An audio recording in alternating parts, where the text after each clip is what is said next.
ఇది మీకు 3 ఆచారాలు అంటే చెప్తున్నాయి ఇప్పుడు ఇప్పుడు ఇప్పుడు మీరు ఇవన్నీ చెప్తే కూడా కింద కామెంట్ లో మిమ్మల్ని అయ్యా నేను ఒక కథ చెప్తా మీకు. ఒక సామాన్యుడు తన కొడుకు తండ్రి కలిపి ఒక గుర్రాన్ని తీసుకొని వెళ్తున్నాడంట. వెళ్తుంటే ఒక సామాన్యుడు ఏం చేశాడు, ఎవడరా వీడు అంత పెద్ద గుర్రము మంచిగా ఉంది, మంచిగా ఎక్కి సవారీ చేసుకుంటా పోకుండా వీడికి చేత కాదు పిచ్చినా కొడుకులని తిట్టి గుర్రం ఎక్కిపోవచ్చు కదరా బాబు అన్నాడంట. అప్పుడు అవు కరెక్టే కదా అని వాడికి ఆలోచన వచ్చింది. అరే కానీ గుర్రం ఎక్కారట, ఒకడు ఎక్కిపోతున్నాడు, కింద కొడుకు పట్టుకొని తండ్రి ఎక్కాడు. ఎక్కితే అదేంట్రా అంత పెద్ద గుర్రం ఉంది, ఇద్దరు ఎక్కిపోవచ్చు కదా, ఒకడెక్కిపోతే పిచ్చినా కొడుకులని వాడు తిట్టాడు. అరే ఇద్దరు తిరుగుతున్నాడు. మళ్ళీ ఏం చేశాడు, తండ్రి కొడుకులు ఇద్దరు ఎక్కారు. కొంత దూరం వెళ్ళకి ఇంకొకటి వచ్చాడు. మీరు అసలు మనుషులేనారా, అంత చిన్న గుర్రం మీద ఇద్దరు దునపోతులాగా ఉన్నారు, మీరు ఎక్కిపోతే ఆ గుర్రం పరిస్థితి ఏం కాదు, అసలు బుద్ధి ఉంది అనగానే వాడు మళ్ళీ దిగిపోయాడు. ఇంకొక కొంచెం దూరం పోయిన తర్వాత మళ్ళీ మొదలైంది. అంత మంచి గుర్రం మీద ఎక్కిపోకుండా మీరేంది ఇలాంటి కామెంట్ గొర్రెలు అర్థం చేసుకోకుండా చాలా మంది ఉంటారు. అవి నా గడ్డంలో పీకేసిన ఎండతో సమానం అని నేను అంటున్నాను. ఎందుకంటే నేను ఇప్పుడు చూస్తున్నప్పుడు రాలిపోతుంటాయి కొన్ని, వాటిని పట్టించుకున్నాను కదా, అతుకునేది ఏమీ లేదు, ఫేక్ పెట్టినా అతుకు. అంటే మీరు నిజాన్ని నిర్భయంగా మాట్లాడతారు కదా స్వామి, మరి ఏమన్నా మిమ్మల్ని యథార్థవాది లోక విరోధి వీరబ్రహ్మేంద్ర స్వామికి ఉన్న లక్ష్యమే అది. కానీ మరి ఇప్పుడు బెదిరింపు బెదిరింపు అనేది కలియుగంలో కాదు, ప్రతి యుగంలో ఉంటది, ప్రతి వాడికి ఉంటది. అర్థమైందా? నువ్వు ముస్లిం మతంలో ఏదైనా హిందూ ధర్మం గురించి మాట్లాడితే వాడికి ఉంటది, హిందూ ధర్మంలో ఇతరుల గురించి వాడికి ఉంటది, పార్టీ వాడు ఇంకో పార్టీ నుంచి వాడికి ఉంటది. నువ్వు ఇప్పుడు అదే చెప్పా, మీ కథ అదే చెప్పా, గుర్రం కథ అదే చెప్పా. ఎవడైనా ఏదో ఒక మాట మాట్లాడుతుంటాడు, అట్టని చెప్పేసి చెప్పకుండా ఉండడం ఎన్ని రోజులు ఆగుతాం? ఇప్పుడు విశ్వావసునామ సంవత్సరం దాకా ఆగాను, నాకు ఇప్పుడు 48 సంవత్సరాలు, ఇప్పటిదాకా ఆగాను. ఇప్పుడు కూడా నేను మాట్లాడకపోతే ఇంకే అయ్యో నేను చెప్తే బాగుండు, అంతే మొత్తం ప్రమాదం జరిగిన తర్వాత నేను చెప్దాం అనుకున్నానంటే ఎందుకునిది?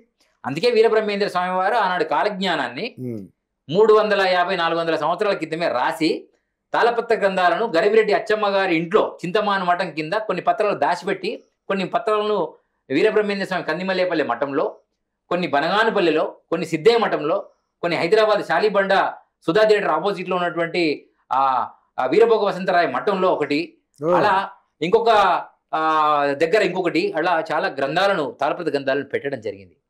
మరి వారు ఇచ్చారు కాబట్టి ఈరోజు నేను మీ ముందుకి ఇది పట్టుకొని వచ్చా. సో దీనిలో చాలా విషయాలు ఉన్నాయి. ఇకపోతే ముక్కుపోగు వరకు నీళ్ళు వస్తాయని చెప్పారు, ఇక్కడ బెజవాడ కనకదుర్గమ్మ వరకు వస్తాయని చెప్పారు. వస్తే మొత్తం కాదు, ఇప్పుడు రాకముందే ఆగమైపోతున్నాడు చంద్రబాబు నాయుడు, రైటా రంగా? మరి రేపు వస్తే ఇప్పుడున్న ఇండ్లు ఏమైపోతాయి? వస్తే చంద్రబాబు అందరూ ఆగమైపోతారు. చంద్రబాబు ఇల్లు మునిగిపోయింది కదా మొన్న ఆయన నదిలో.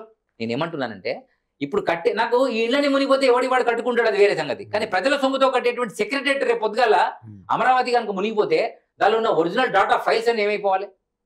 అంటే ఆ డబ్బులని ఏమైపోతాయి అంటే ప్రజల సొమ్ము కొండల పైన కట్టాలి అక్కడ సెక్రటరేట్. నేను చెప్తున్నా కాలజ్ఞానం, ఇది వీరబ్రహ్మేంద్ర స్వామి వారి మామగారు ఎన్టీఆర్ గారు సినిమా తీశారు, దాంట్లో చెప్పారు ముక్కుపోగు వరకు నీళ్ళు వస్తాయన్నారు.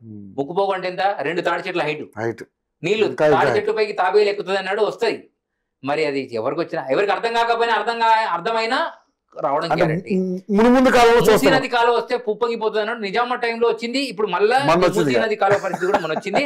నిజంగా రేవంత్ రెడ్డి గారికి మనం హ్యాట్సాప్ చెప్పాలి. హైడ్రా పేరు మీద మూసీ నదిలో నీళ్ళని తొలగించాడు మాక్సిమం, లేకపోతే వాళ్ళందరూ చనిపోయేవాళ్ళు. మొన్న ఈ మూసీ నదిలో ఒక రకంగా బెటరే, వాళ్ళకి డబుల్ బెడ్రూమ్ సింగిల్ బెడ్రూమ్ ఇచ్చాడు, చాలా సంతోషం, ఆయనకు చప్పట్లు కొట్టాలి మనం.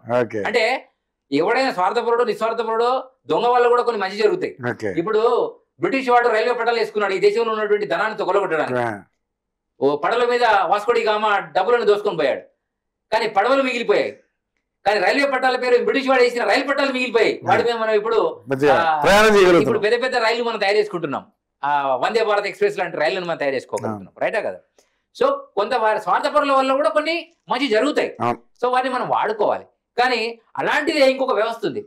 బ్రిటిష్ వాడి రైలు పట్టాలు అయితే వదిలేస్తే దాని మీద రైళ్లు వాడుకుంటున్నామో, అక్కడ నుంచి ఇంకొక వ్యవస్థను వదిలిపెట్టారు, దాని పేరు పోలీస్ వ్యవస్థ.